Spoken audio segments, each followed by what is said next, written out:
जय श्री कृष्णा। मैं संध्या शर्मा आप सभी हरि भक्तों का इस कथा में स्वागत करती हूँ। मुकुंद अपने सहपाठी अमर मित्र से कह रहे हैं कि कोई भी छोटा मोटा बहाना बनाकर अपनी कक्षा से बाहर निकल जाना, एक घोड़ा गाड़ी किराए पर लेकर हमारी गली में आकर ऐसी जगह ठहरना जहाँ तुम्हें मेरे घर का कोई सदस्य न देख सके। पलायन के लिए हम लोगों ने अगला दिन तय किया। अनंतदा मुझ पर बड़ी कड़ी दृष्टि रखते थे। उन्हें संदेह था मेरे मन में भाग जाने की प्रबल इच्छा है। वे मेरी योजना को विफल बनाने के लिए कृत संकल्प थे। ताबीज जो अब मुझे मिल गया था मेरे अंदर आध्यात्मिक तूफान ला रहा था। मुझे आशा थी कि हिमालय में वे गुरु मुझे मिल जाएंगे जिनका चेहरा मुझे अंतर मन के दिव्य दर्शनों में दिखाई देता था। पिताजी अब स्थायी रूप से कलकत्ता रहने लगे थे और हमारा परिवार भी वहीं रह रहा था। मैं अटारी पर कमरे में नित्य ध्यान करके मन को ईश्वर के अनुसंधान के लिए तैयार कर रहा था। सड़क पर अमर की घोड़ा गाड़ी की आवाज़ सुनते ही मैंने जल्दी जल्दी एक कंबल में एक जोड़ा खड़ाऊ, दो कोपीन, एक जपमाला, लाड़ी माशे की फोटो और भगवत गीता की एक प्रति बांध ली। पोटली मैंने खिड़की से नीचे फेंक दी। मैं सीढ़ियों से भागते हुए नीचे आया और चाचा जी की बगल से आगे बढ़ गया। एक उदासीन मुस्कुराहट के साथ मैं गली की ओर चल पड़ा। अपनी पोटली उठाकर मैं अमर से जा मिला। हम घोड़ा गाड़ी में बैठकर सबसे पहले बाजार गए जहां हमें अंग्रेजी पोशाक खरीदनी थी। वो अंग्रेजी पोशाक खरीदने के लिए हमने कई महीनों से प्रतिदिन जलपान के पैसे बचाए थे। मेरे चालाक भाई गुप्तचर की भूमिका निभा सकते हैं, इसलिए यूरोपियन पोशाक पहनकर हम लोग उन्हें चकमा देना चाहते थे। स्टेशन जाते समय रास्ते में हम चचेरे भाई जतिन घोष को, जिन्हें मैं जतिन दा कहता था, उनके लिए रुक गए। वे अभी हमारे इस पंथ के नए नए अनुयायी बने थे। हिमालय में किसी गुरु की शरण प्राप्त करने के वे भी आकांक्षी थे। एक नया सूट उन्होंने पहन लिया। अब केवल कैनवास के जूतों की कमी है। मैं उन दोनों को एक दुकान पर ले गया। पवित्र यात्रा में जीव हत्या द्वारा प्राप्त चमड़े की चीज़ें नहीं ले जानी चाहिए, इसलिए अपनी भगवत गीता की चमड़े की जिल्द और विलायती हेड पर लगे चमड़े के फीते भी हमने फेंक दिए। स्टेशन पर हम लोगों ने बर्दवान के टिकट खरीदे। हम बर्दवान में हिमालय के चरणों में स्थित हरिद्वार जाने के लिए गाड़ी बदलने वाले थे। गाड़ी भागने लगी तो मैंने अपनी कुछ महान आशाओं को शब्द प्रदान किए। मैंने उत्साहपूर्वक कहा, जरा कल्पना तो करो, महान गुरुओं से दीक्षा लेकर हम लोग ब्रह्म चैतन्य की समाधि का अनुभव करेंगे। हमारे शरीरों में ऐसी चुंबकीय शक्ति पैदा हो जाएगी कि हिमालय के वन्य पशु पालतू जानवरों की भांति हमारे पास आएंगे। बाघ हमारा दुलार पाने की प्रतीक्षा में बैठे रहने वाली घरेलू बिल्लियों से अधिक कुछ न होंगे। मैंने भविष्य का यह चित्र उत्साहपूर्वक प्रस्तुत किया था, जिसे मैं देख रहा था। दोनों की दृष्टियों में चित्त मोहक लग रहा होगा।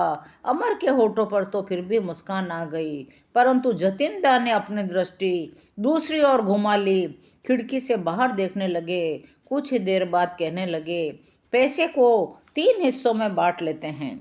हम लोग वर्धमान में अपने टिकट अलग अलग खरीदेंगे, इससे किसी को संदेह भी नहीं होगा।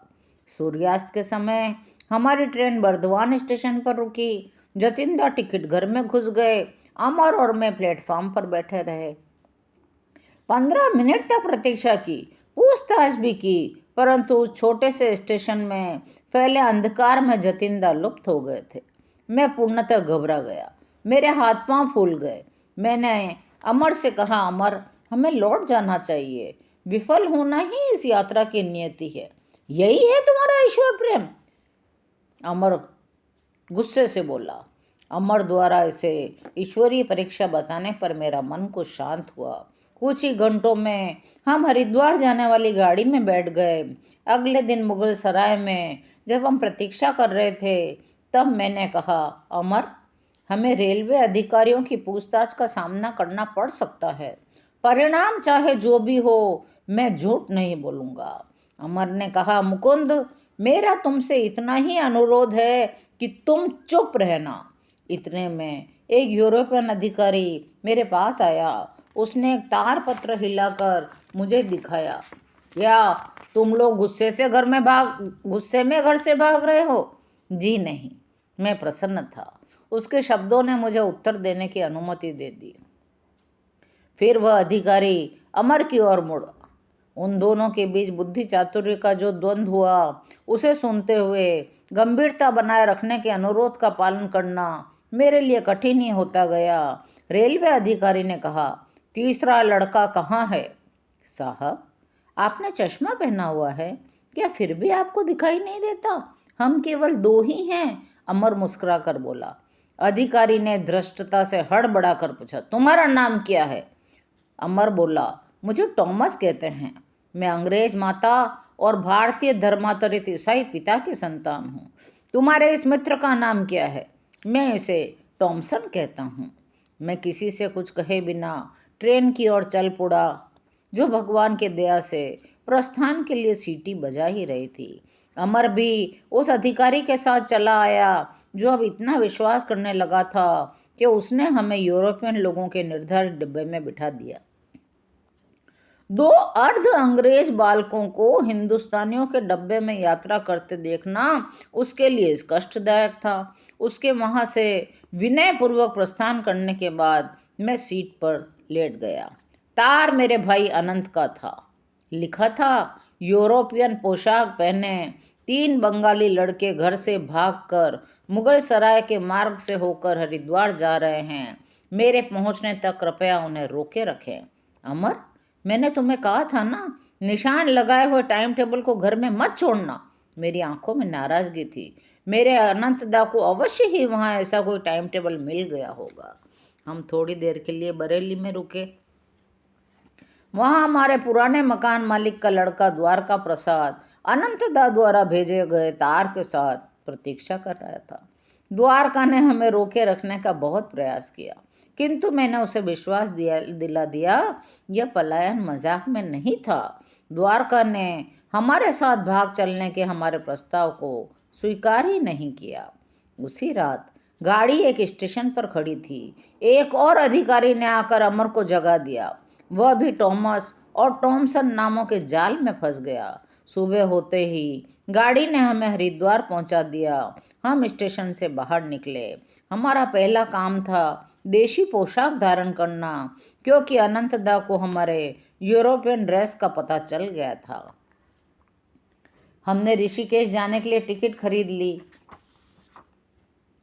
मैं पहले ट्रेन में बैठ गया था। अमर अभी प्लेटफॉर्म पर ही था कि एक पुलिस वाले ने उसे रोक लिया। वह हमें पुलिस स्टेशन में ले गया। हमारे सब पैसे भी ले लिए। उसने स्पष्ट किया कि हमें वहाँ रोक कर रखना उनका कर्तव्य है। यह जानकर कि 2 भगोड़ों का गंतव्य स्थल हिमालय था, उस सिपाही ने एक अद्भुत घटना सुनाई। आज की कथा यहीं विश्राम लेती है। शेष कथा अगले अंक में। जय श्री कृष्णा।